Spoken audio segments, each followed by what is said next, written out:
podcasts you love. From people you trust. This is TWiT. Bandwidth for All About Android is provided by Cachefly at CACHEFLY.com. This episode of All About Android is brought to you by the new Squarespace. Squarespace introduces a new content management system, making it faster and easier to create a high-quality website or blog. Plus more than 50 new features, including mobile responsive designs with automatic device scaling. For a free trial and 10% off your first purchase, go to squarespace.com and use offer code AboutAndroid8.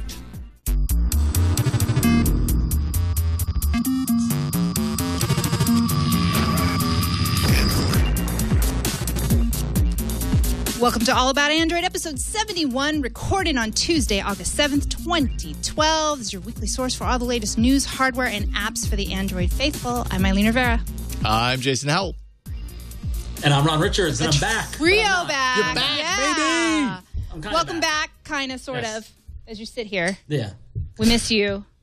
One of these days, we'll you. all be here again. It'll be It'll be awesome. We'll have to see you next week, but now I'm sweating it out in New York. So Yeah. We'll have to do lunch or dinner or something like that. Something. We'll all be together. But we'd also have a fourth chair today, right, Jason? That's right. Jessica Dolcourt, we're so stoked to have you, senior editor of mobile at CNET. Thanks for joining us today. Yeah, that's right. No problem. Boom. You either have the pleasure or the opposite of that, because you have to test so many different devices. Is that a good or a bad thing?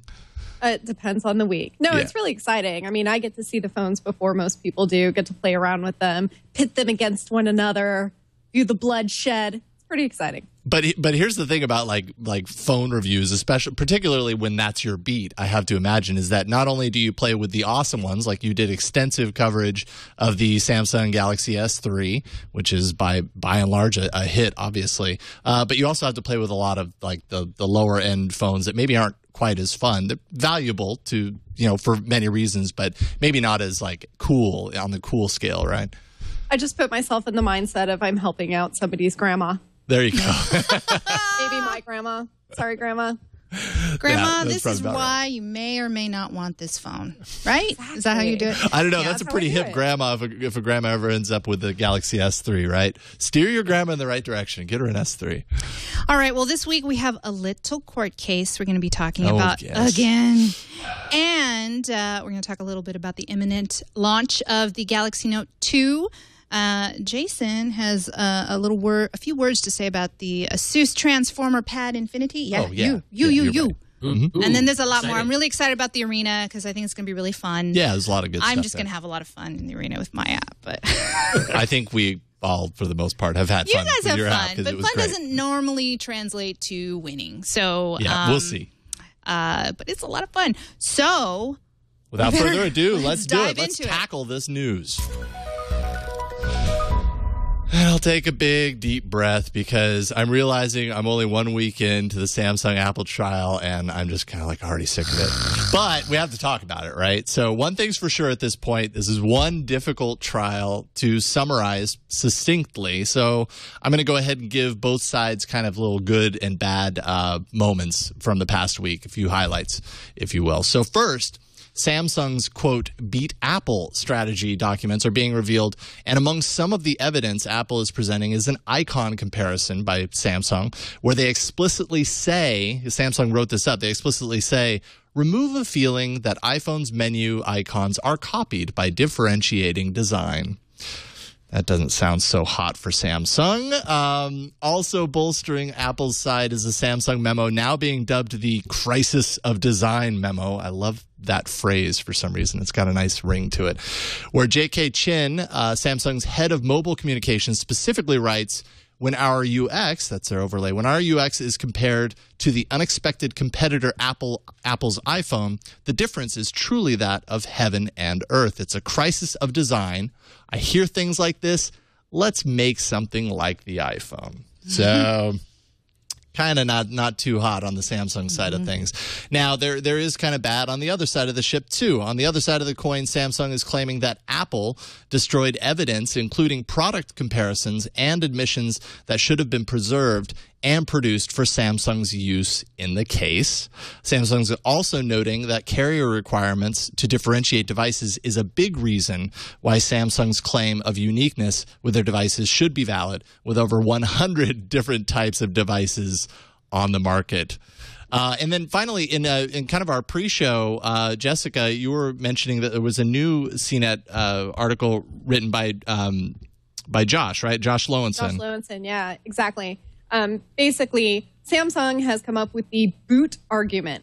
So what that means is that they're showing the court and the jury and Apple that there's no confusion. The phones are properly differentiated when you view the boot screen. So basically, you boot it up, and the example they used was a Droid Charge, I believe. And so it's got this very distinctive look and sound, and that is how you know that you're on a Samsung phone. If you happen, and Josh pointed this out in his article, I thought it was a really good point. When people, so a big part of the issue that Apple has right now is, okay, so you're in the store, you don't know Apple versus Samsung, you don't know anything, all you know is you look at it, and maybe you're tricked into thinking that this looks like an Apple phone, and that's what you wanted in the first place, right? How many people in a store boot up their device or boot up the device they're looking at for that to really be kind of a valid excuse? I guess it shows some differentiation, but from Apple's perspective, maybe it kind of doesn't apply so much. Yeah. I mean, how often are you booting up the phone, especially when you're in that shopping mode? I mean, yeah, exactly. Like especially with Verizon, a lot of time they have dummy phones that aren't even on, that are just the bezel with the screen in front of it, like with a sticker on top of it or something like that. And when they do have it running, it's probably already up and running. So in a shopping mode, I don't know how the boot thing works. And then, but I mean, I could see their point. I mean, it's there. I wonder if they're trying to start bringing it closer to operating systems and computers and that sort of differentiation. Like, how do you know when you're on Windows versus a Mac, that sort of thing. I mean, because it's very similar when when you're talking about the similarities and with the with the user interface and the GUI and icons and all things like that. I mean, these are similar words that are being used that were used 10 years ago, 15 years ago when the OS wars were happening.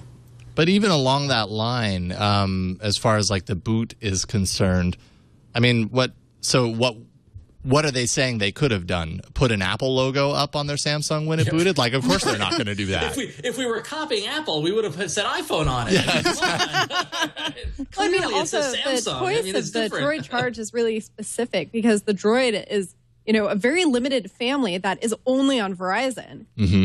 So they've got 100 phones. They all boot up differently. Yeah. Yeah, very, very true. Well, so it's going to be exhausting, folks, but we're going to continue covering this case. It's just really hard to summarize this thing, especially this early on. They're really just kind of going back and forth, which is just how these cases go. I don't know. Does anyone want to take a guess as far as where your gut tells you this is going to land? Like, even as simplified as who might have the upper hand here. I keep hoping they're going to settle. That's what I was going to say. Yeah, I think I said that last week. Just settle the thing out of court. I don't know who, pay the money, pay whatever millions and billions of dollars that it is, and just stop. Yeah. Stop the madness. Yeah, stop the madness. Yeah. So it makes for great content. It certainly does. Never-ending content, that is for sure. We'll try and keep up. What we would do if we didn't have some sort of really complicated litigious, whatever word that is, lawsuit for us to analyze and talk about. I mean, between Oracle and Google and Samsung and Apple, if we didn't have any law cases, what would we have to talk about in the news segment? That's really true. Maybe we should rename the news segment to I don't know, Ron. litigious segment. I don't know. In law. But Ron, you actually have another news segment. Thankfully. We do have some news. Yes, actually, absolutely. In the file of functionality we don't have that we don't know we want, but once we had it, we'd really want it. It looks like Android's multiple user accounts has appeared up on video and has all but been confirmed for future versions of Android. So to explain that, they've discovered code within Jelly Bean that suggests really strongly that in all future versions of the operating system is going to include profile switching capabilities. So this would allow a device, a phone or tablet to carry different settings, applications, and customizations for different users. Similar to your operating systems, how you're able to log into your account and your significant other, or your kid, or your parents or whoever can log into their own account on the operating system. There's a post on XDA that details how it can all be done and this came up on Fandroid.com, and it's currently looks like to be an unfinished code state. But people, of course, they're tinkering around. They found it in the operating system, and the idea, we've gotten several emails over the years of people saying, I want my child to be able to play on my phone. Can I, make a different account? Can I figure out some way to switch between my account and someone else's account? It looks like it's coming, and this is the kind of functionality. Although I see it more for tablets than I do for phones, because I feel like phone is a very personal device. But for tablets, this is great because you can buy a tablet for the family. This is also great for that guy who wrote in a long time ago about giving his phone to his girlfriend and using the browser and hiding certain things that that he had been searching on that browser. Do you remember that guy, Ron? He wrote to you. No, you answered. His problem has been solved through once he gets Chrome on Android, he'll be able to use the incognito. It's that problem. But this is great for tablets. I mean, so Jason, you can set up an account for your daughter, load it up with games. You don't have to worry about her stumbling into anything that accesses the file system. Yeah, I mean, I've already done that. It was an app that I featured months ago called Switch Me, and it requires a rooted tablet, but I have that on here, and I have a version of it through Switch Me that I boot into. That's basically nothing but games for Lucy to keep her entertained in the car, primarily if she starts getting particularly restless or whatever. But it would be, and in that regard, it actually would be very handy on the phone as well, because you don't always have a tablet on you. But I think that's great to build it in, kind of mirrors a little bit more of what you're used to on a desktop experience. And yeah, absolutely. Especially in particular, something like and we're going to talk about it later, the Asus Transformer Pad Infinity that has the laptop connection. So it almost mimics the laptop experience anyways. To have a profile capability on that seems like a no-brainer. So what I think is interesting about this is that this is yet another example of the rooting community and the hackers and the people who like to mod their stuff kind of laying the groundwork for what eventually Google then adopts as official functionality within the operating system. Yeah. Now, I'm sure they're working on it at the same time, but it is a pretty good barometer of what might come in future OSs as you see that pop up in the rooting community. Sure. Have you guys covered Divide before? No. Divide? Yeah, it's this Android app that was at least first incepted to be for use by the enterprise, and it divides up your profiles. So say your personal profile from your work profile. So this has been in the works for a while, but and that didn't involve rooting at all. Mm-hmm. So this is Divide Secure Exchange Email, or am I looking at something different? No, I think that's the right one. It's Enterproid. Is the name of the developer. Yeah. Oh, yeah. Okay, so that is this. Okay, interesting. So I did use it a little bit. I mean, like I said, it's really meant for the IT managers, or at least it was when I was looking at it. But you could see how it would go toward that divided profile, divided use. So I think that's awesome. Bring it on. Absolutely. It's one of those things that once it happens, it'll be like a kind of a no-brainer in the review. It'll be like, oh, why didn't you have that before? We have I don't know if this was necessarily an emailer tip. It wasn't. It was a question you had, but a lot of people that would email into the show, did you? Well, actually, the other day, 35 comments here. The other day, I admittedly haven't used Google Now as much as I've wanted to, and I kind of swiped up, did the Google Now thing, and I said, calendar, Thursday, dinner with Annalisa. And then I just stopped, and then it just did an alert. It did an alert mode instead, so it set my alarm clock for Thursday, 6 p.m., whatever I said. And I just kept doing it, and I thought, God, am I saying it wrong? Is the jargon appointment? Right. How do you make a calendar event? 6 p.m., I went on and on and on. Finally, I just went to Google+. Did it yourself. I went to Google Plus and asked instead of putting it in the calendar because I'm like, come on, I just want to know. I thought we could do this, and apparently you cannot. It's not like Siri where you could do the calendar appointment. But I got an answer from Corey Teague who says, unfortunately you can't, but you can text a calendar appointment to your calendar, add the Google Calendar text number to contacts, then use Google Now. Then use Google, say text, and you're all set. So text calendar. Text calendar. Blah, blah, blah. Right. So, when you text and the number is gvent, first you have to register your mobile phone with your calendar. And I just did that. And that super quick. Just go into your settings and go into a tab that, not mobile, but let me go there really quick. Mobile setup. There's a tab once you go into your calendar settings, mobile setup, put your phone number in there. Then you get a verification code. You put that, you answer with your verification code on your phone, and then you're all set. And so I today wrote Tesla. I just typed it out. I mean, of course, you can do the voice, but I typed Tesla shoot Thursday at 11 a.m.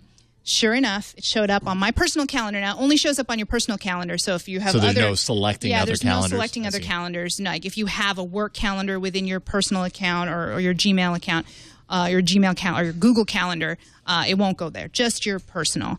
But it worked, and it worked like a charm. So thank you, Corey Teague, for that tip. Again, once you register your phone, you text 48368. That'll, be paired up with your Google Calendar, your personal Google Calendar, and you're set to go. Patrick Boak also points out that, among other restrictions, the SMS to GCal only works in the U.S. Yeah. But I hear that a lot with Google things. There were a lot of gripes, though, on my G Plus account.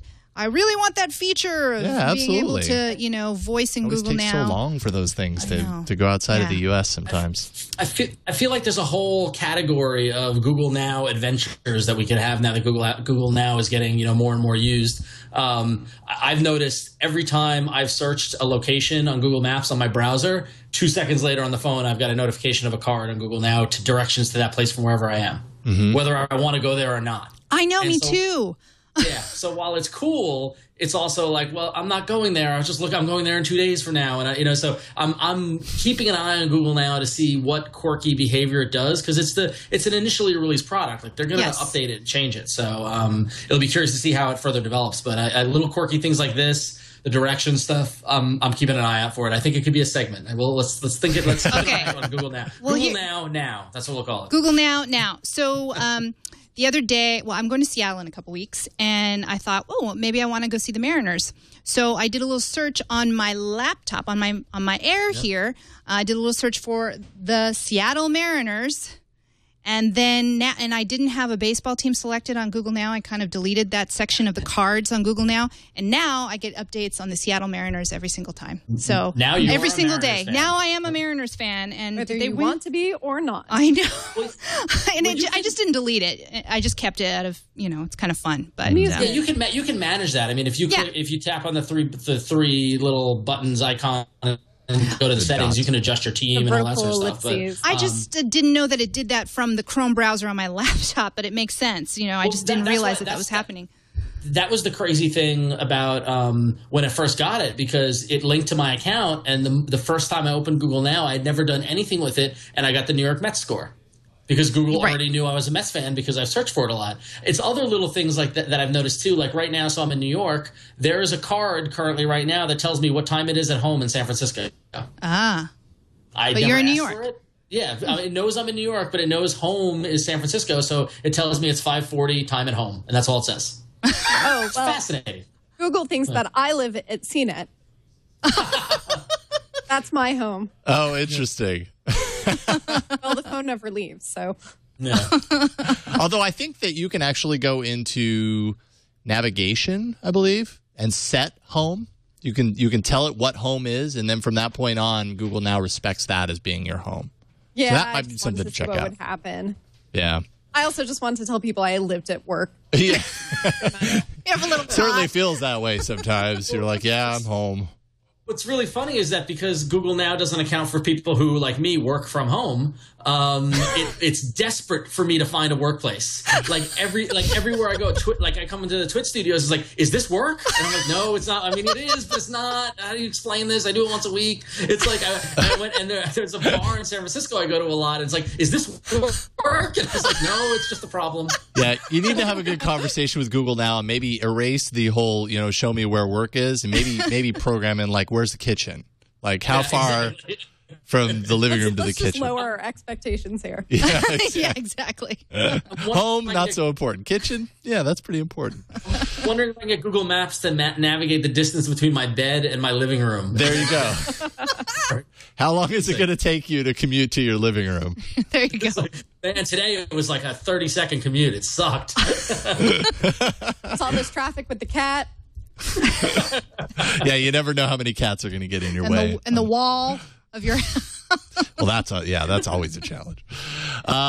So let's take a quick break and thank our sponsor. This episode is brought to you by the new Squarespace.com. It looks fantastic. It's now faster and easier than ever to create a high-quality website or blog. They've changed to a new content management system. They pretty much overhauled the entire thing. That's why they call it the new Squarespace. From a technical perspective, it's an entirely new product. It has a different code base, uses all the latest web technologies, HTML5, CSS3, JavaScript, and they do that for, of course, speed and flexibility for future development. But from a user perspective, it's actually really cool. It does things like presenting you with the best experience based on the screen that you're using. So if you're using a large, desktop screen, you're going to get a different experience automatically than if you pull it up on your phone. It kind of scales them on the fly automatically for you, so you don't have to worry about what it's going to look like on different screens. Pretty sweet. It continues to make things very easy for you to build a site from scratch, and gives you all sorts of new kind of integrations for social features. So before you could do widgets around your social networks and stuff, now they actually have a lot more social networks built into the system, as well as more widgets that you can integrate into your site to give it a more current feel. Total drag and drop functionality. If you've ever kind of gone into their interface and created things, it's a really easy interface to interact with, and it's actually very addictive to kind of get in there and pull up their templates, which they have a bunch of new templates as well, and just kind of tweak them to your own heart's content and come up with something that's original to you. It's a really good approach. I actually personally have to officially move my site. I have a site on Squarespace and move it from the old to the new. And they actually allow you to do that. If you currently have a Squarespace account on the old site, you can move it over to the new, take as much time as you want, and then eventually kind of flip the switch and have it over there. They pretty much integrate all of your website needs. Domain registration is actually a part of their service as well. It's a unified service for bringing all of these elements together. And they've just got a ton of new features, so you should check it out. For a free trial, go to squarespace.com, sign up for a free account. There's no credit card needed when you do that. You can just try it out, start building your site. Then if you decide to purchase, use offer code AboutAndroid8 and get 10% off your first purchase on new Squarespace accounts. And that includes monthly and annual plans. So you can definitely save a good amount there. And don't forget about the free domain registration with annual plan subscriptions too. So that's squarespace.com, and use offer code AboutAndroid8. We thank Squarespace so much for their support of All About Android and the TWiT network. Love Squarespace. All right, let's move into hardware.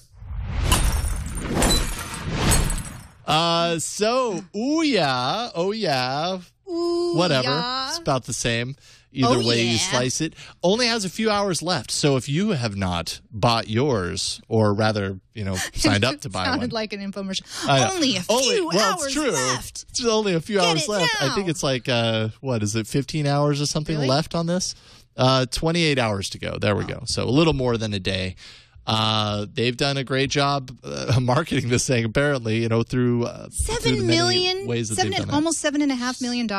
Yeah. Their $950,000 goal has been surpassed by ridiculous amounts. Oh my gosh. And they have another partner now. XBMC, Xbox Media Center, is getting early access to the console to develop a nice front end for serving your media.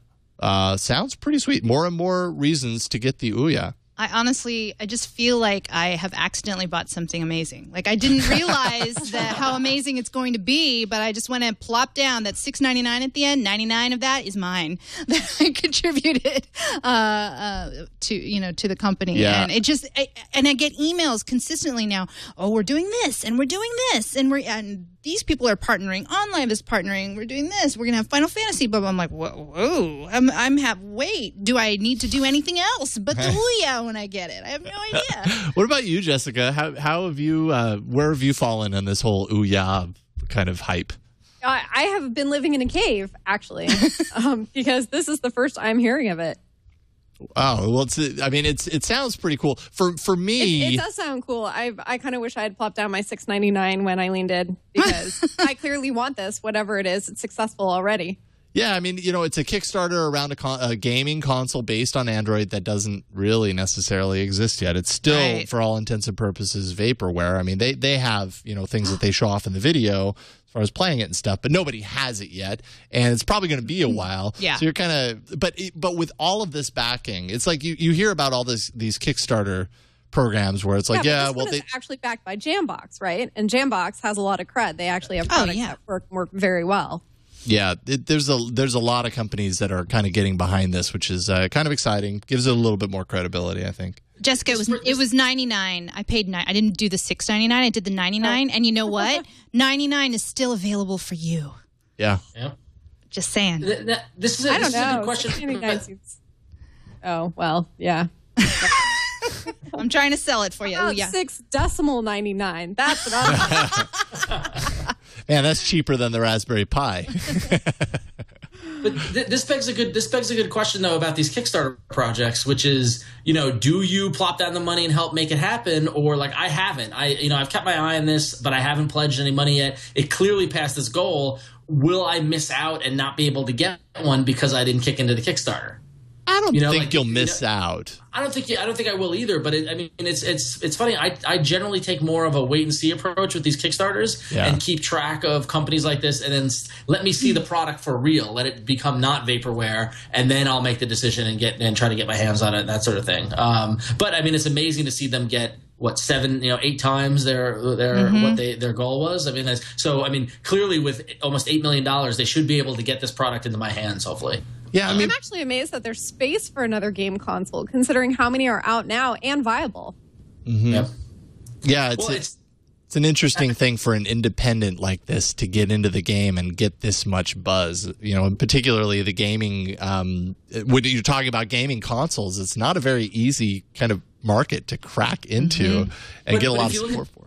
If you look at the trends in gaming, though, and you look at the screenshot on the Kickstarter thing, it's got Cannonball, it's got Minecraft, it's got Shadowgun. I mean, these are, yes, they're talking we're going to have Final Fantasy, but like gaming, and I'm totally just a casual, I'm not a gamer, but gaming is going in the direction of independent gaming, and there are more and more independent developers. It's becoming easier and easier to develop for platforms, especially platforms like Android.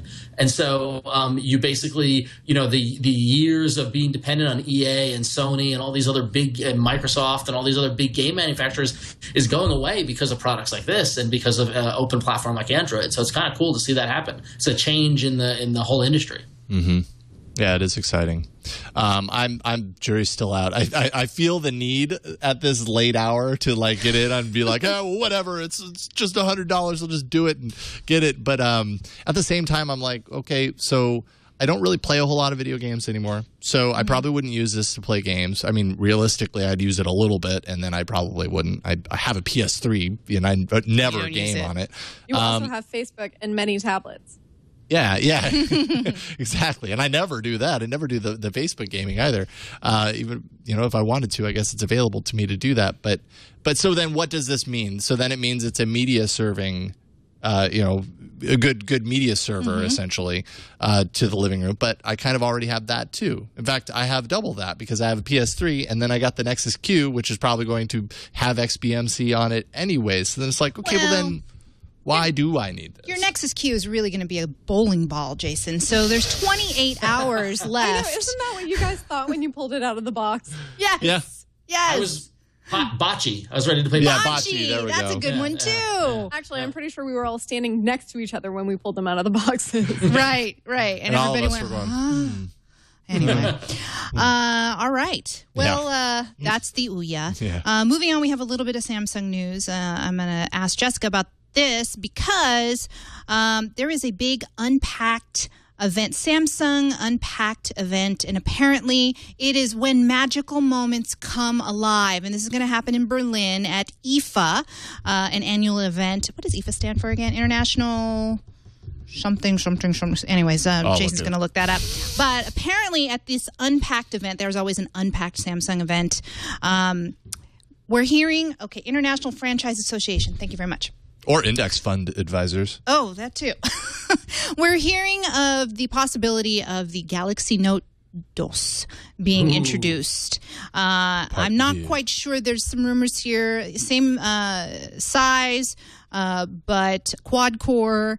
Again, Super AMOLED and possibly 12 megapixels. Did you actually see the Note 2, Jessica, at Mobile World Congress, or is this completely new? Oh, heck no. This would be the unveiling. This would be a year after the original Note. Global version of the Note was announced. Right. And I think there's a very high possibility. In fact, I would bet on it. Yeah. I would put using your $699. Using my $6. Oh yeah, see now this one is going to be $699. And we've talked a lot about the Note on our show and how popular and how we've seen it. It's got its own. I don't even know if it's a cult following anymore because it is just people have been sending us pictures. It's on T-Mobile now. Yeah, it's got ice cream sandwich. The problem with the Note is that there are a lot of rough edges with it, and I think that there is a lot of work that Samsung can do. Mm-hmm. So hopefully they will bring that out. I would be a little bit surprised to see a 12 megapixel camera on it just because Samsung's not really going in that direction. Doesn't mean it isn't going to happen. I would just be very surprised to see it. Samsung's pretty proud of the capabilities of its 8 megapixel camera. I would see a lot more in terms of the apps, maybe pen sensitivity, different things you can do with the pen, that kind of thing. The screen, productivity, more sensitive drawing capabilities as well. Mm-hmm. And probably a lot of sharing. They're really big into the sharing stuff right now. Oh, yeah. Yeah. They just had they launched their music hub recently. Right. Maybe that's going to be more sharing capabilities there. And yeah, they've got a lot going on. So we will keep tabs on that at the end of this month.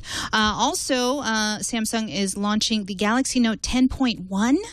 Oh, yeah. Oh, yeah? I totally called that. I did. You did? Yeah, because I saw it. I mean, I saw it at Mobile World Congress. They brought it out, and then they have this big secret event in New York. And, you know, what else could it be? Because we knew that the Note 2 would likely be coming at IFA. Got it. So this is the one for the August 15th event, is what we're thinking, right? Correct. Right. So if you're looking at the video, the thing that they're really touting here, besides, drawing and whatnot, is multitasking. And we saw a little bit of sort of layered video on top of screens with the Samsung Galaxy S3. But here, on a 10-inch device, you can see the pen moving around, split screen. I mean, just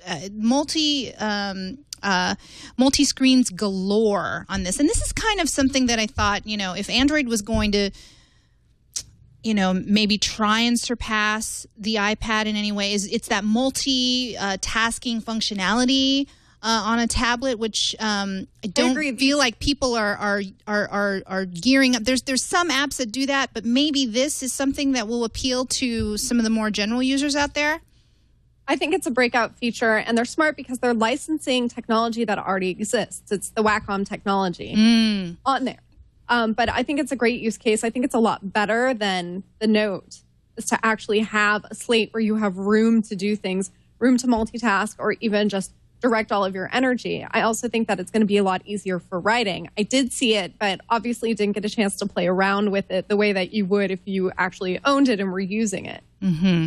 So we're hearing that the Wi-Fi version will come out first with a possible 4G LTE version later in the year. And the videos that we see are, gorgeous white bezel. Anybody else into this? I was just kind of amazed with the video. And Chad, I don't know.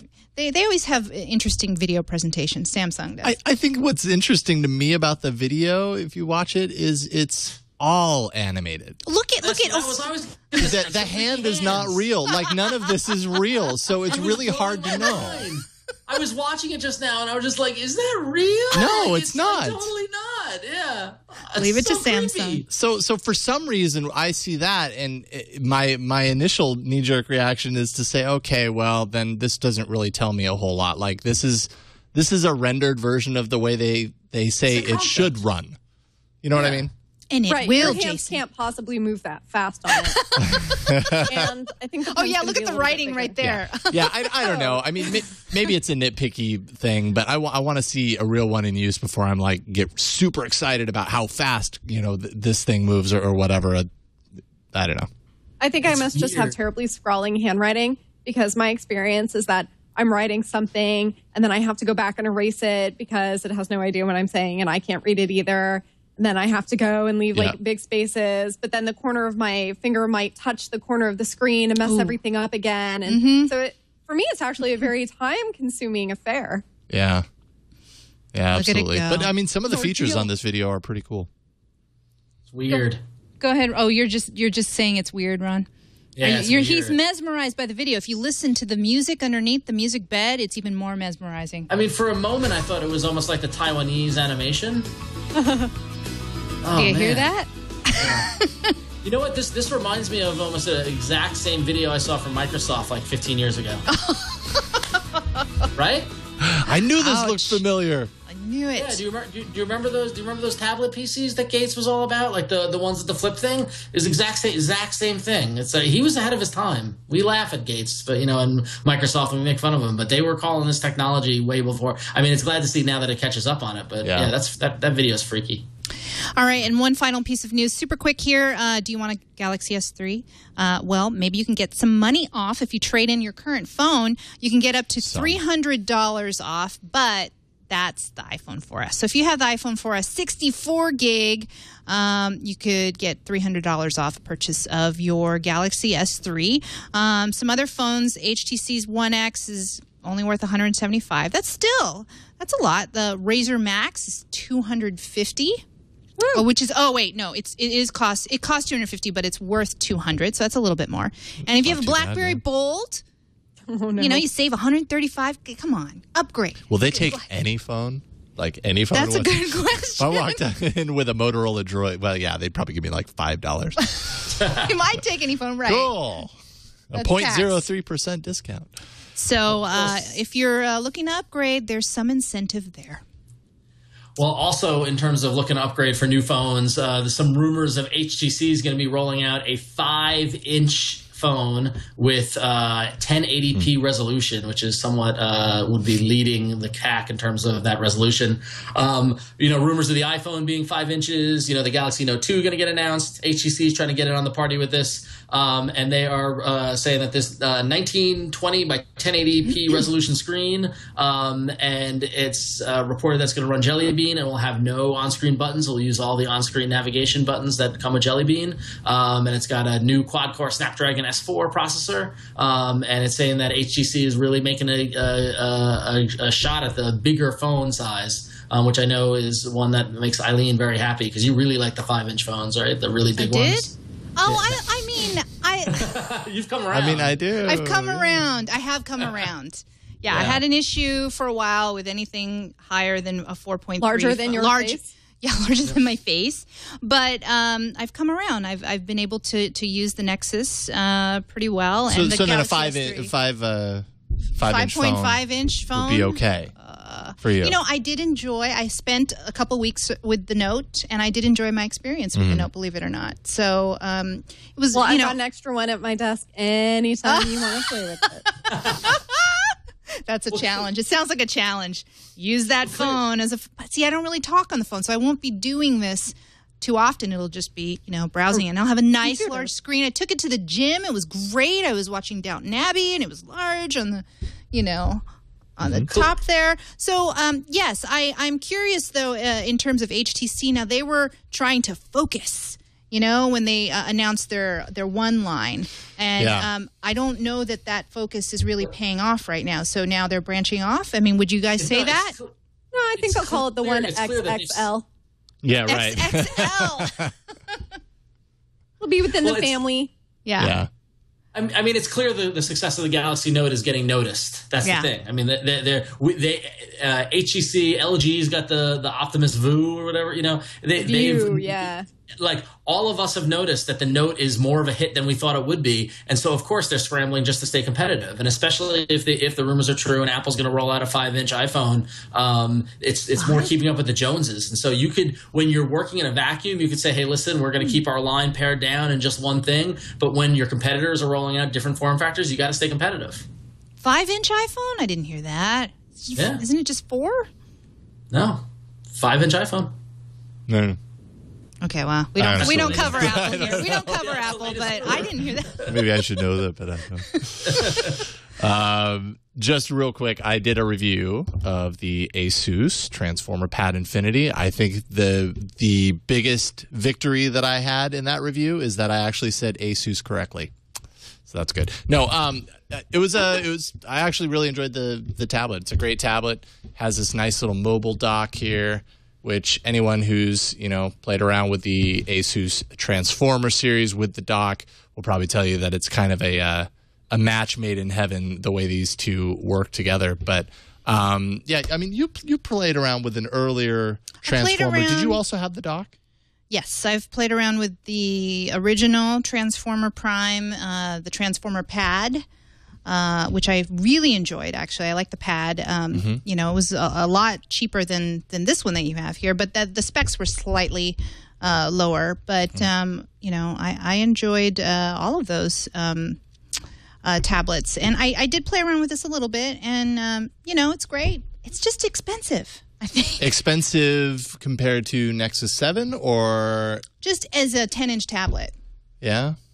I don't know. Because the pad is like, what, $250 cheaper? And I don't know. I mean, I guess if you want that performance, if you want, top-of-the-line performance, yes, of course you'd go with this. But. Yeah, I mean, that's kind of how I approached the review. Like, I don't know if I would spend $600 on an Android tablet right now. I think that's too expensive for me. But there are people that are looking for a premium Android tablet. And beyond that, there are definitely people that are looking for a tablet that works well as a laptop form factor as well. And I think as far as that is concerned, you can't do better than this combination. I haven't played with the earlier Transformer versions, though, to know how that compares against this. I do know that this is kind of like the premium approach in the series. And so, yeah, it's going to be a little more expensive, but it's a great tablet if you're in the market for paying a little bit more for that kind of quality. I liked it a lot. Let's take a look at a quick email here to aaa@twit.tv. PJ writes in and said, "Did you see the Raspberry Pi people are putting the last touches to an Android port? Yep, Ice Cream Sandwich on the Raspberry Pi, which we've seen, with Plex already out on Android and XBMC being developed. Could this be the cheapest media streamer ever?" I have not played around at all with the Raspberry Pi. It's $35 for those who don't know what it is, and they've ported Ice Cream Sandwich to it. There, I have a link that I'll put in the show notes at twit.tv/AAA71 for today's episode.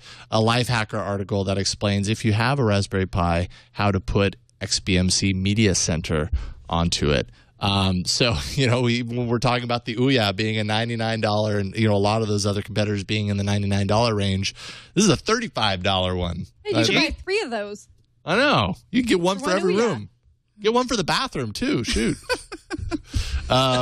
So anyways, Aaron Newcomb, who's been on the show many times and of the Floss show here on TWiT, the last time he was in, he was very excited because he had the Raspberry Pi and he really wanted to do this. So I'm sure he's on top of that. Next time we have him on, we'll have to ask him about that. All right, let's get into apps.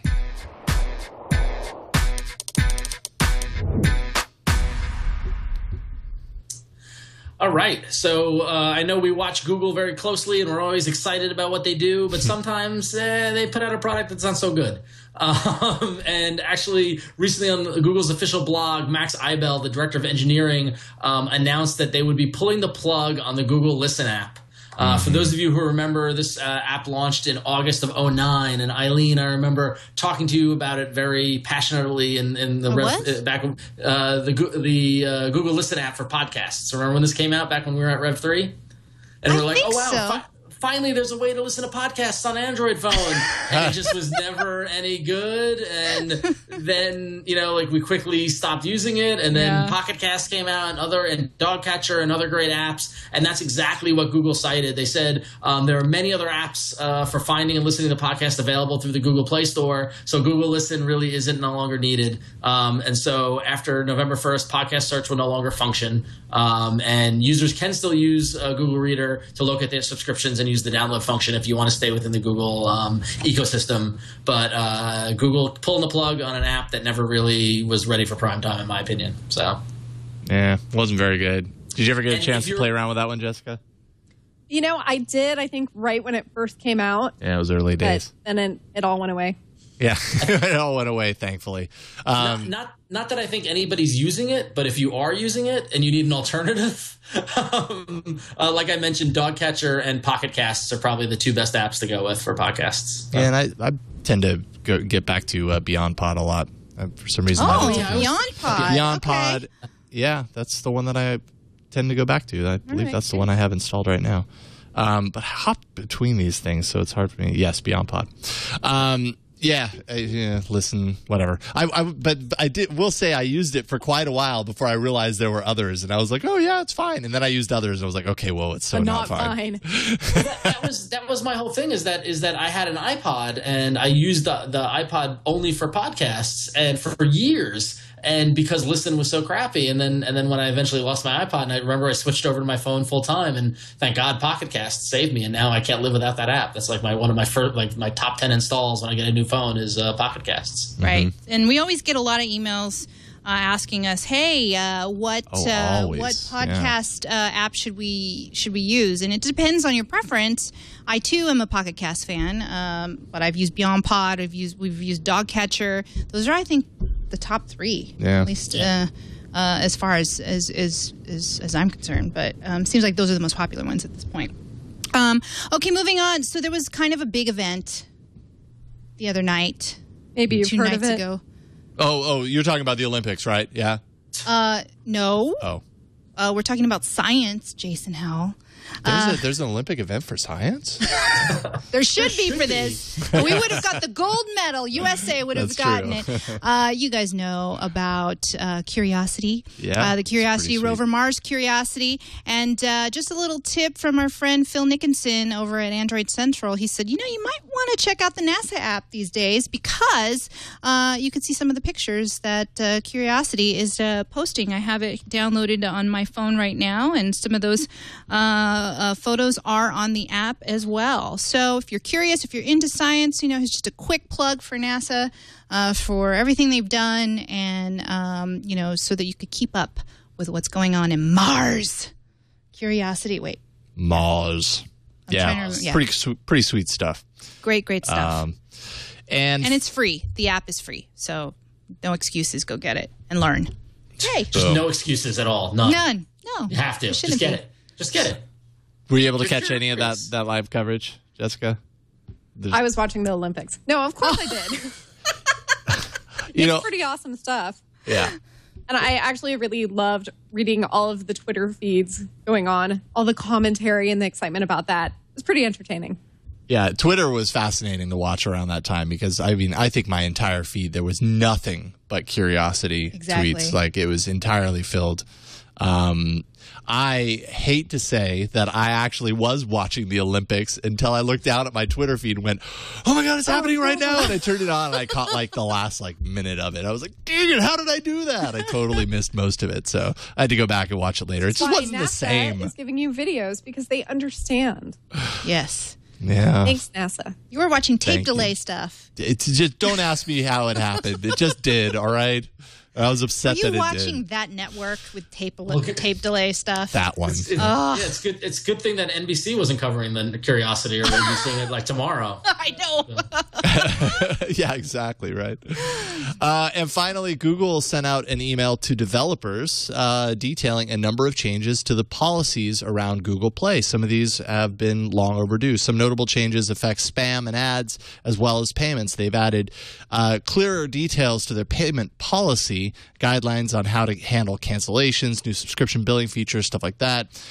Restricting the use of names or icons confusingly similar to existing system apps, which I think is definitely long overdue. That's kind of nice that, if you will, hopefully that'll eliminate the possibility that you get tricked into downloading something that is absolutely. Take the Samsung icon argument. Is it? They're also providing details on dangerous products that are not allowed on Google Play. Apps that disclose personal information without authorization, for example, are not allowed. So that's great. And also, this one kind of got a little bit of coverage here about the fact that they're requiring that if you have an app in the Play Store, you use Google's payment system. This goes for obviously buying it through the store, but also in-app purchases. If it's in Play, you have to use their payment system so that they can control it, I guess, and obviously make a little bit of that extra cashola in the process. So hopefully that kind of clears up some of the stuff that happens in the Play Store. Ron, you have an email. I do have an email, and it's fascinating how sometimes you all write in an email about problems that even I'm having. And so I'm glad that we got this email because now I have an answer to a problem that I've been struggling with. Andrew Haynes writes in and says, hey, AAA crew, I just got the Sprint Galaxy S3, and I noticed when I used the Google Music app, somehow it's seeing the podcast I've downloaded using Pocket Casts. How can I make it stop? Okay, not the email. This is me. I have the same problem. I've noticed Google Music has been pulling in all my podcasts that I download, and I don't want that to appear.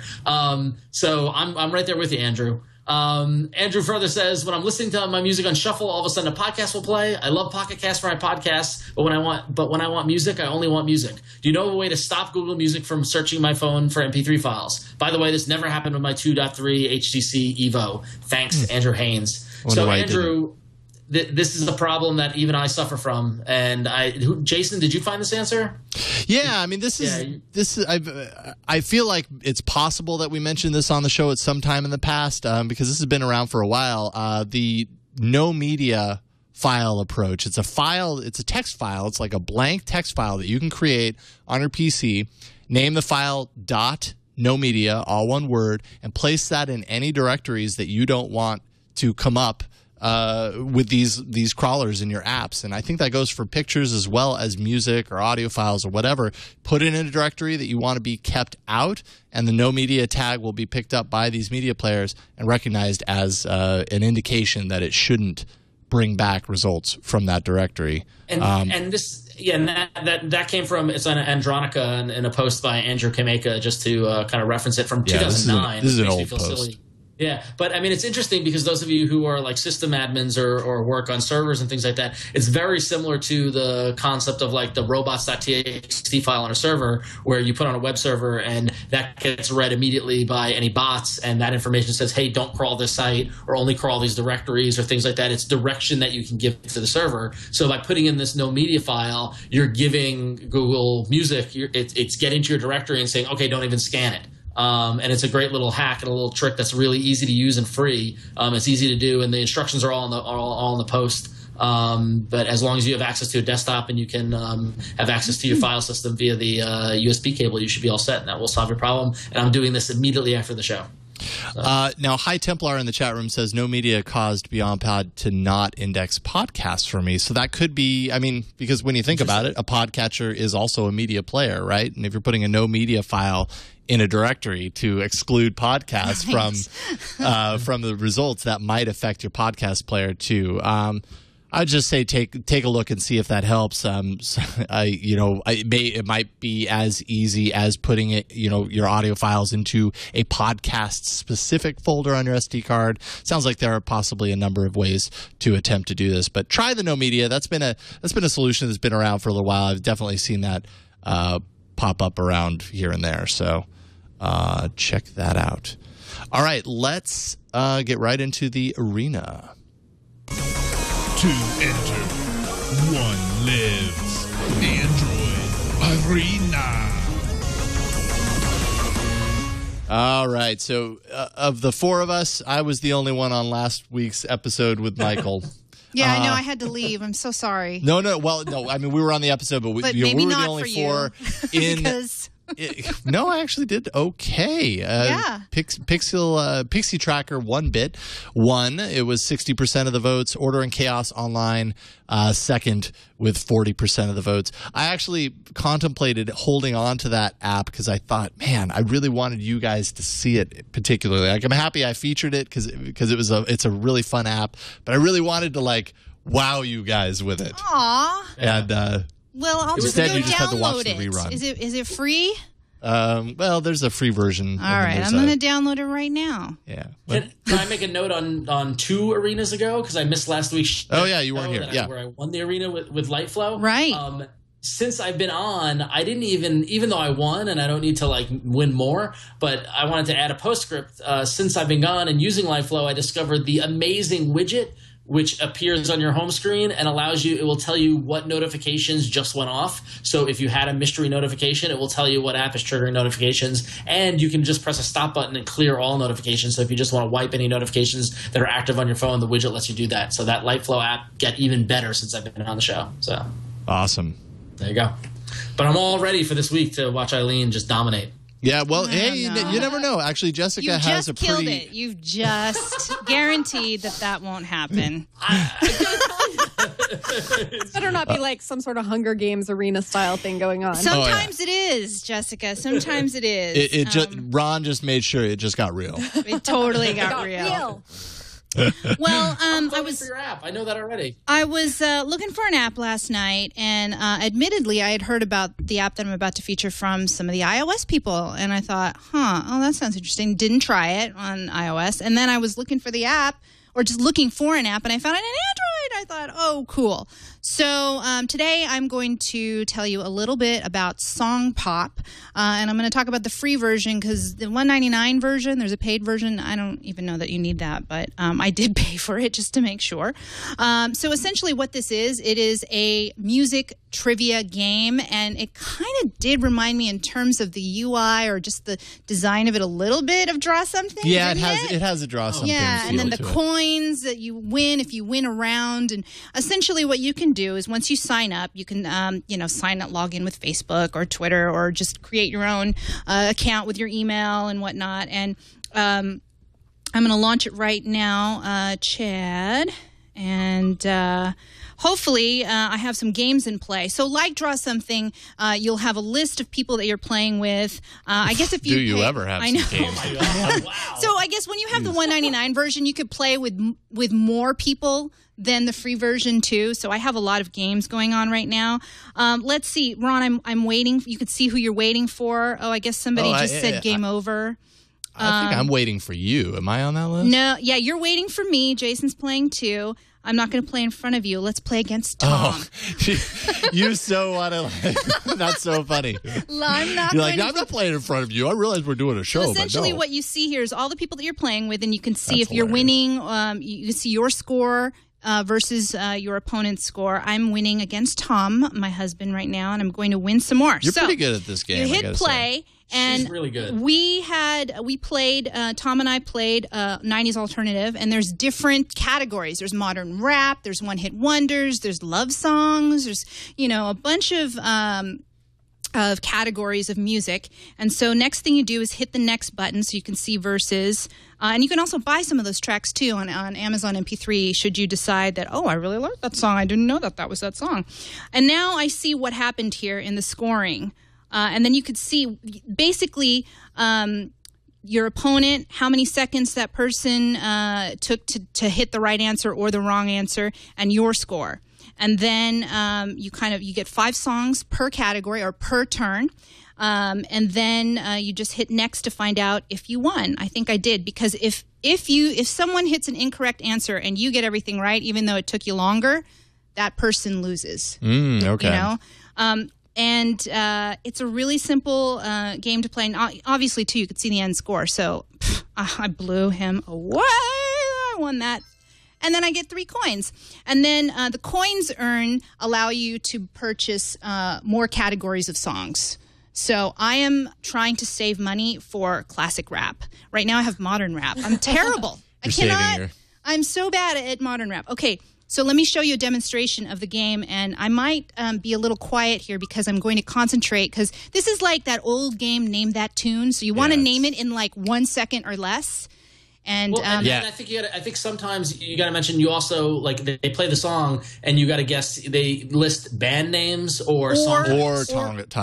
Titles. And sometimes too, and when I play, if you guess after the person you're playing, you see when they guessed. You see their icon comes up and which song they choose. And sometimes that's deceptive, because if they chose the wrong song and you think, that's the song, and you choose it, you get the wrong song too. And you can turn that off in the settings. I found really? I found that immensely distracting, so I turned it off immediately. I kept it on for the challenge. But all right. So I'm going to hit next and pick a category of song.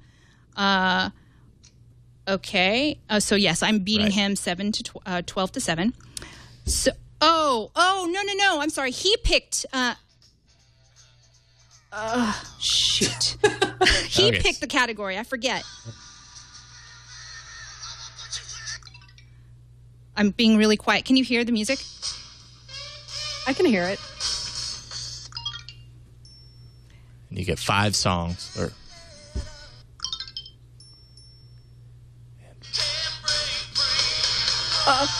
Okay. So we find out if I answered faster than Tom. I've noticed, by the way, playing this game, I'm really bad at Bon Jovi. I'm really bad. Oh, I get it wrong every time. Yeah. Okay, did I win? Okay, so we see. I won. You did. Okay. You won. So Under the pressure of these hot lights in the studio, you still won. So he challenges me, and then the next round is me challenging him, and that's when I choose the category. It's actually really fun to play on a commute. Like this morning, I have an hour commute to work, and I was just playing this the entire time. It was great. What should I do? Today's hits, 80s collection, or let's do today's hits because that one seems to stump Tom. That's the one I knew nothing on. Okay, here we go. Here we go. And I'm not going to listen to. I can't see the chat room. Okay, now it loads. Once you pick a category, they give you 3 categories, and then you start. And I hope I know these songs. Here we go.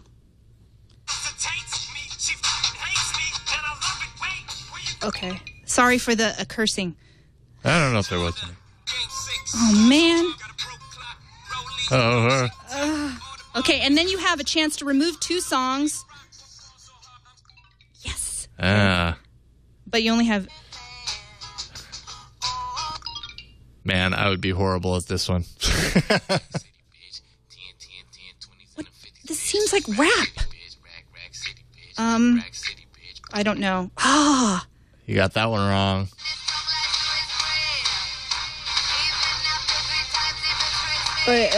Is it? Oh, shit. Yeah, I would have guessed that took too long.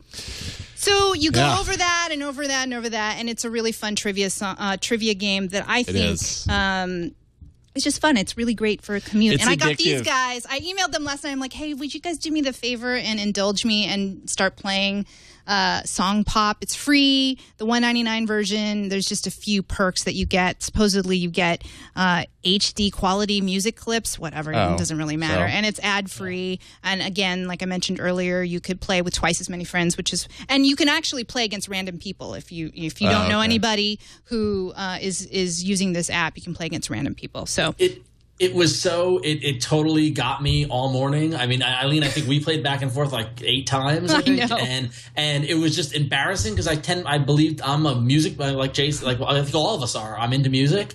And you did the today's hits, and I was like, I don't know any of these. So I used my coins to buy the punk playlist because I knew that, and I'm pretty sure I beat you on that one. Right? You totally beat me on punk. Another friend of mine bought electronica. I did not know half the stuff, and I waited for his choice each time. Oh yeah. I don't know, whatever. It felt very like draw something for music, but in a great way. Like I couldn't wait to get back on my commute today so I could play more. Like it was really and draw something doesn't really have a winner, right? This one you can actually win.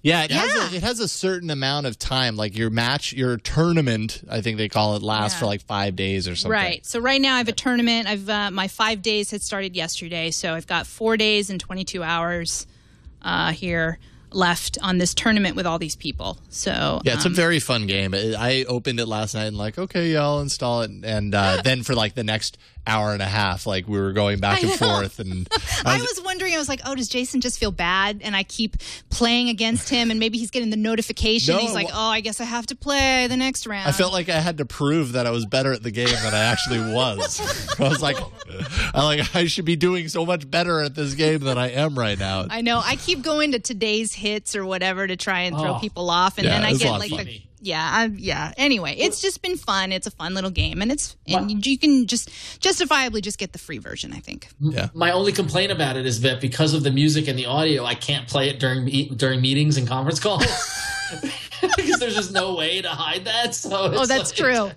Because you have to listen. You really have to pay attention. Yeah, you do. Exactly. Yeah, because I totally could play draw something when I was on a conference call. When you're just like on a call for an hour and you listen to people talk, I could totally just draw. But this you need to hear. So it's my only complaint. But I've been addicted to this all day, and like you're getting my vote this week. This is a great game. I love it. Aw, thank you. Yeah. All right, so that's Song Pop, and it's free in the Google Play Market. And again, $1.99 if you feel like you need those premium features.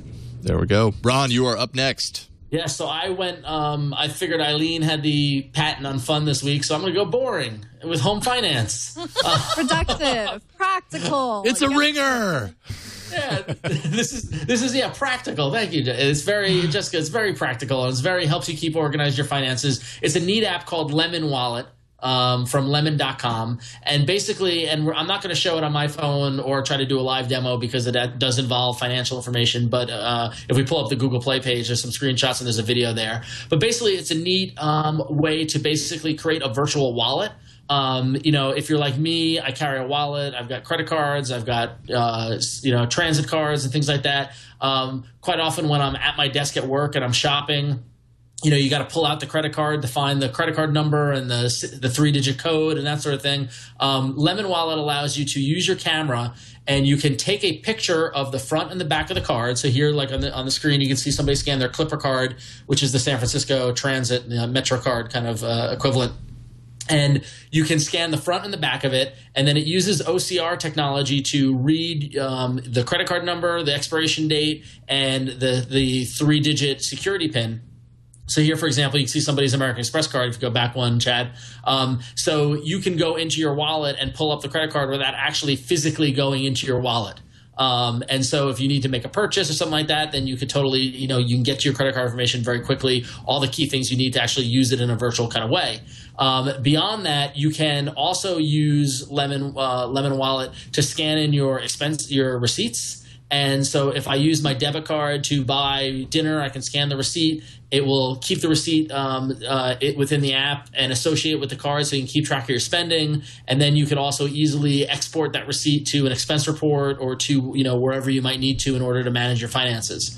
So it was a clever way. It kind of reminded me of the Square wallet, but without the functionality of being able to purchase anything, because you can't actually make any purchases with Lemon Wallet. Rather, it's just a way of getting the cards out of your wallet and putting them all into your phone. Now, security, of course, is a concern. There is a 4-digit PIN, so you can't access the application without entering in your 4-digit PIN.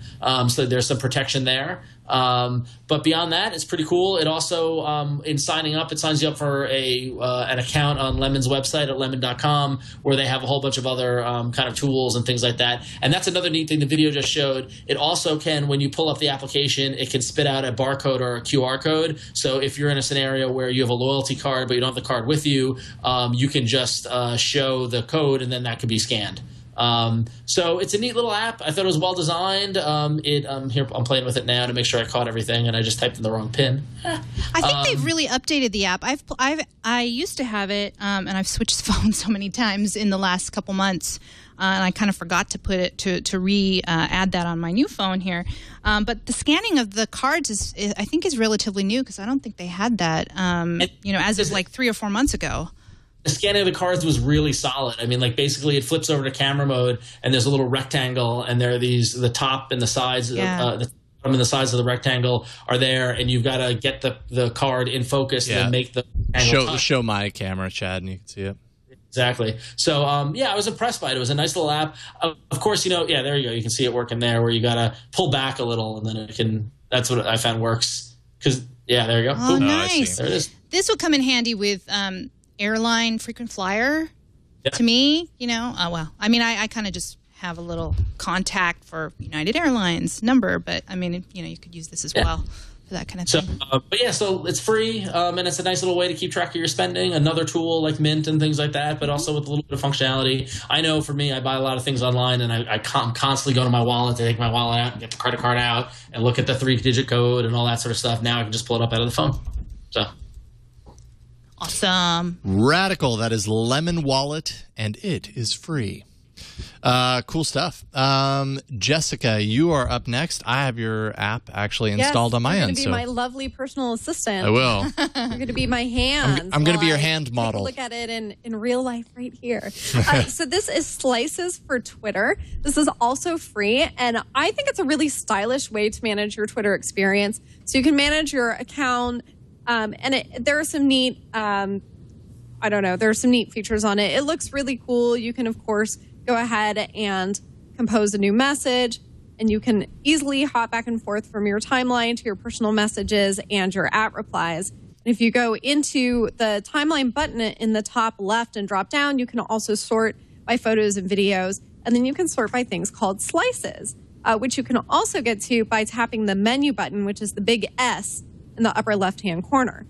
So you're going to get this really great view of slices of the Twitterverse. So that basically means that there are topics you can pick from, like tech, politics. You can also define your own slices. So I created one for cooking, and then I chose from among the people that I follow. I just kind of check boxes, and voila, they were put into my cooking group. So if I really want to quickly cut through everything, cut through all the millions of tweets that I've got in my stream, I can just click that slice, and I'll get to a very condensed view of what I want to see. In addition, discovery on this is really amazing. You can press the Explore button when you go in that menu on the left. Should I wait for you, Jason? I'm putting in cooking. I'm really curious to... I want to see who you're going to add. Actually, no. Okay. All right, so I'm back here.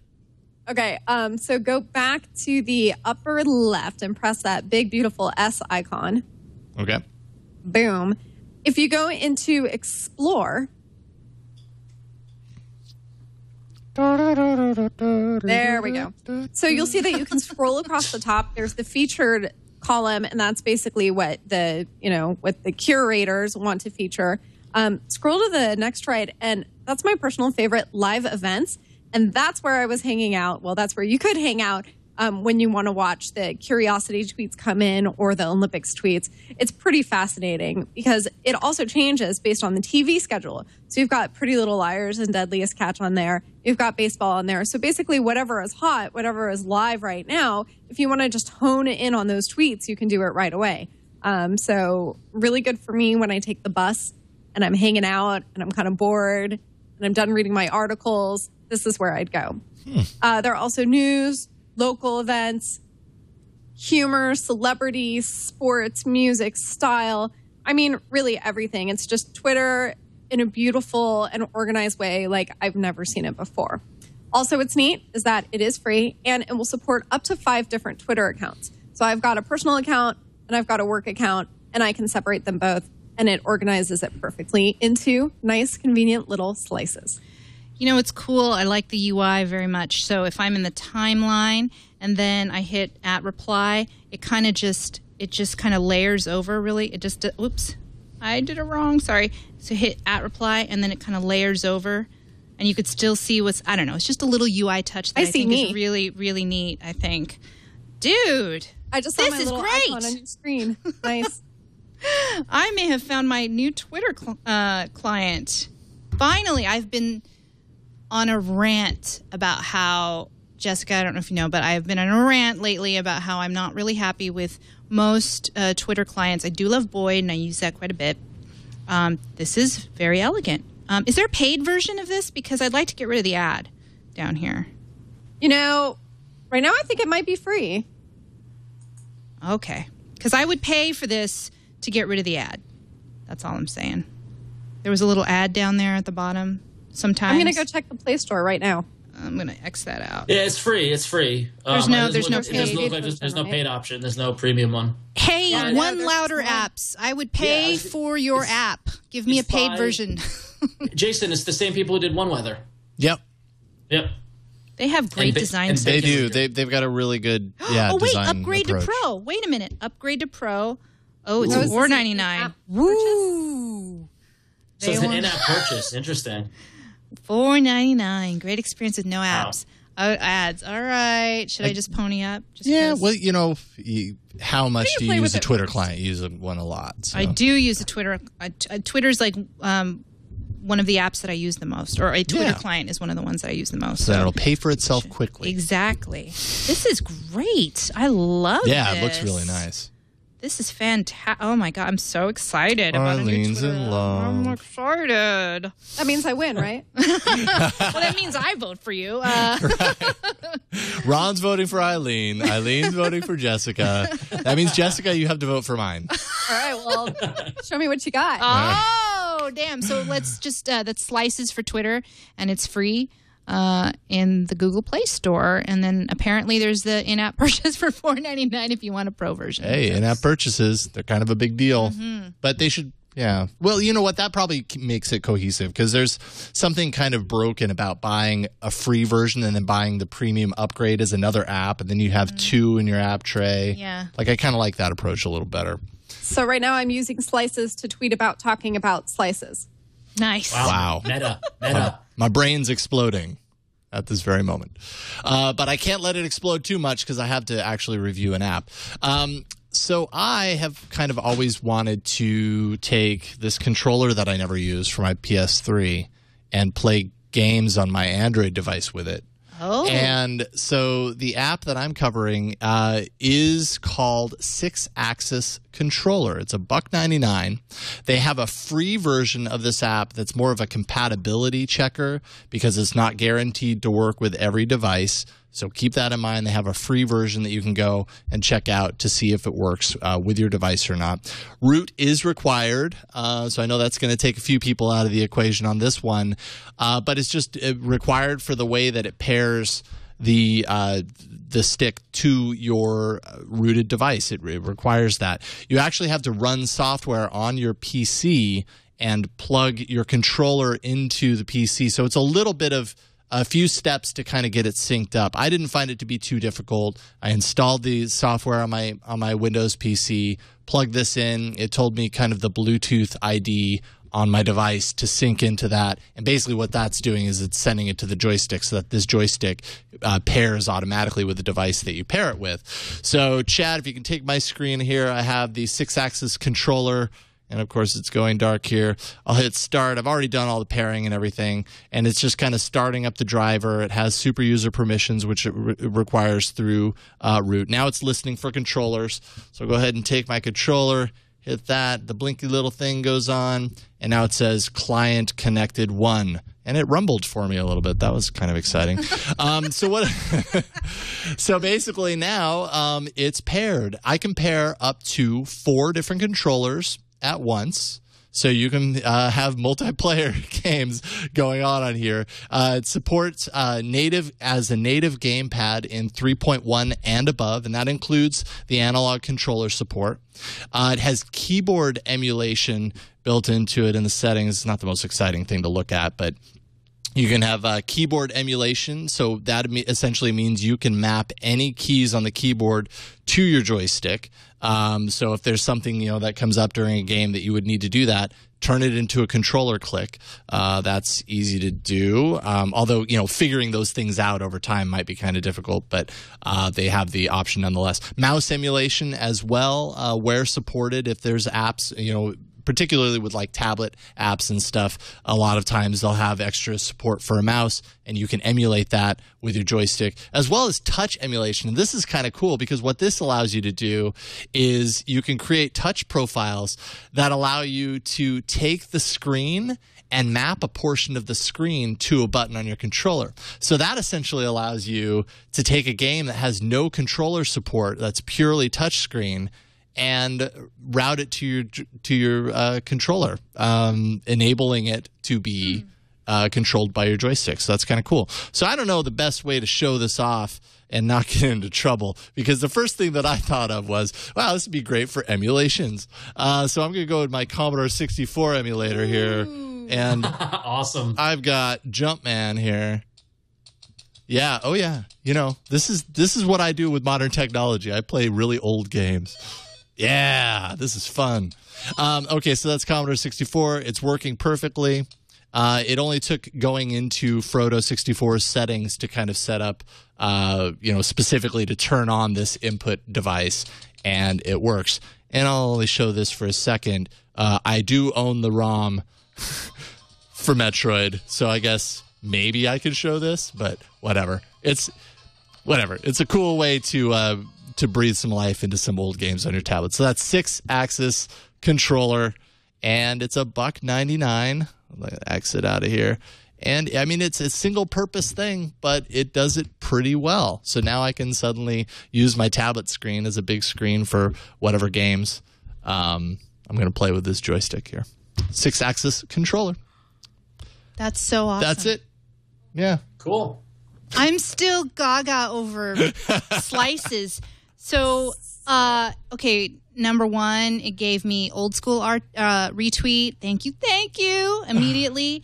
And then look at this. Like, there's this section here. Did you talk about this? And I skipped this, Jessica, where it's like in the timeline you could see your stats. So apparently, I tweet a lot between 3 and 9 p.m. 3 p.m. to 9 p.m. I don't know if you can see that. And like in the middle of the night, of course, I don't. But I love. Okay, sorry. So this is awesome. I just ponied up for the Pro. I just went ahead and got it. boom. Didn't even think about it. Done. That's great. This has turned out to be a pretty darn good arena. I think there's fun, good stuff. I mean, you were playing. That was awesome. Your demo right there.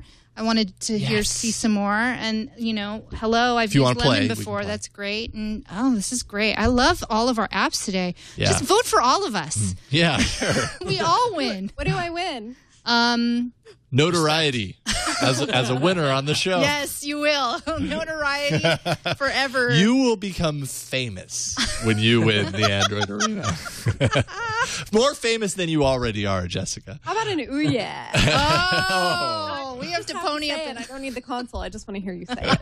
Ouya. So check out the link bit.ly/AAApoll71, bit.ly/AAApoll71, and cast your vote on your favorite app covered in this episode of All About Android. Is it Song Pop, Lemon Wallet, Slices, or 6-axis controller? And so far, well, Song Pop and 6-axis are in a really. Well, you know what? It's leveling out. That controller's pretty cool.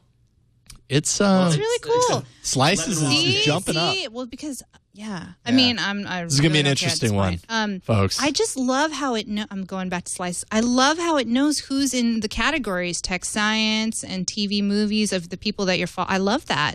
It just knows. I'm so excited by this app. You are. I have not been excited by a Twitter app since Boyd. But this one, I mean, we tweet a lot. This is really important to us. This is like equipment. Exactly. Yeah, it's utility. Jobs. It's utility. It's when when you use Twitter a lot, it's one of the first things that you reinstall when you get like a new phone or whatever, because you use it on your mobile so often. I'm so excited. bit.ly/AAApoll71, and that is all you need to know. Go and vote, and we'll tell you who the winner is on the next episode, and not give the winner an Ouya. Unfortunately, as much as we would love to. I know. Jessica's like, this was a scam. That's what I came on the show for. I was not promised an Ouya. Jessica, speaking of, thank you so much for joining us today. It was really awesome to have you on the show. Really appreciate it. Yeah, awesome to be here. Yeah. So you're at CNET and you're busy with a lot of mobile phones. You've got a lot of things going on. Why don't you tell people, if you would, kind of where people can find your stuff and what you're working on? I'm all over CNET, do a lot of cell phone reviews. I also have a monthly column called Smartphones Unlocked, and the latest one was just up, and I went on this really interesting ride-along with a third-party company who independently tests data networks like Verizon, AT&T, Sprint, T-Mobile, etc. So there's a fun little video there about exactly how they do it, and I was fascinated the whole time. If that sounds cool, you should definitely check that out on CNET. Radical. So that's cnet.com. And you're also on cnet.com/dialed-in. Yep, all over the place. CNET News. Can't escape me, actually. Oh, okay. Good to know. At @Dolcourt on Twitter. So awesome. Thanks again, Jessica. We would love to have you back on sometime. And Ron, go ahead and plug. Cool. Yes. Plug away. Just go to about.me/RonXO, and there you can get links to my Google Plus and Facebook and Twitter and all that fun stuff where you can find me and see my inane chatter and that sort of thing. So, and I'll be back in California next week, and I'll be in studio. So, I miss you all. Excellent. And Eileen, pull yourself away from Slices for a second. I love this app. I get obsessed every once in a while when I find some. This is fantastic. Vote for Slices. You can find me on Twitter at Eileen TV when you download Slices. See, I'm pitching your app. I know. And also you can find me at about.me/Eileen Rose. All right. And I am at Jason Howell on Twitter and about.me/Jason Howell as well. That is it for this week. Thank you so much for checking out this episode of All About Android.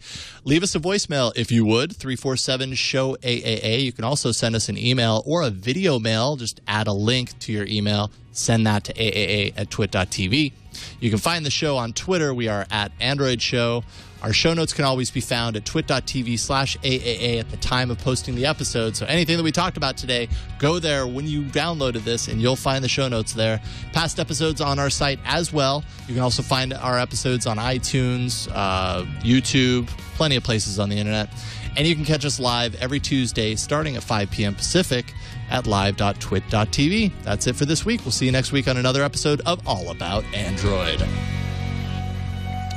I'm going to play some games.